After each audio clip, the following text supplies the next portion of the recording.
Well, the weather outside is frightful. It's certainly not tortoise weather, is it, Terrence?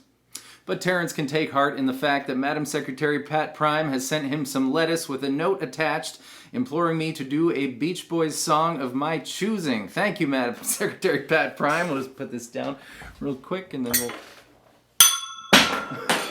I choose Kokomo. I love that song and I'll tell you why after the lesson. But for now, let's do Kokomo. For the intro, you're just going to need C and F.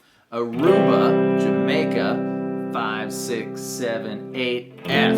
Bahama, come on pretty mama, back to C. Montego, I know the words. F, off the Florida. When he says keys, that's the beginning of the verse, so the second F only gets 4 beats, not 8. And this is where things get ugly. You might want to write this down, but beautiful meandering chord progressions come with a cost, and that cost is lots of chords and changing keys. C.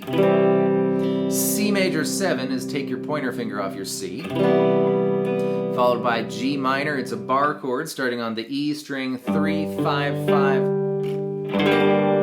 Down to F. Then F minor, it's the same thing as G minor, but 2 frets lower, so lose your middle finger, bar chord F players. Back to C, then D7, it's like an inside-out D, G2, B1, E2, and G7, one of the best chords of all time. It's going to be E3, A2, and E1. So, C, C major 7, G minor, F minor, C, D7, and G7. And that's the verse. The chorus starts just like the intro, 8 beats of C. Aruba, Jamaica, ooh, I wanna take it. F, come on pretty mama. Guy must really like his mom. Back to C. And then 4 beats of F. Kokomo, F minor, get there fast, and then we'll C, A minor. That's where we D7, G7, and land on C. That Montserrat mystique. Into the next verse. And that's it, because the sax solo is the verse, but let's nerd out on that verse progression for just a little bit. C, of course, I mentioned changing keys, is in the key of C. So is C major 7, but G minor is not. We could call it C's minor 5th, but minor 5ths don't really happen all that much. We could call it that, but more appropriately, this is called F's 2. G minor is F's 2, and F is where we're going next. So for 2 chords there, we were in the key of F.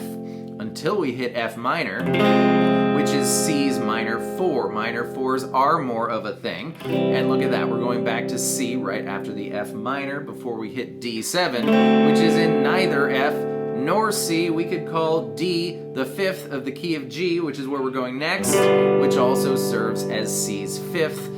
5ths most want to go back home to 1, which is where it goes next. So you see that progression did a loop of 3 different keys, and it could go endlessly. It's long enough that you'll never get bored with it, and it's just one of the most perfect things in the entire world, in my humble opinion.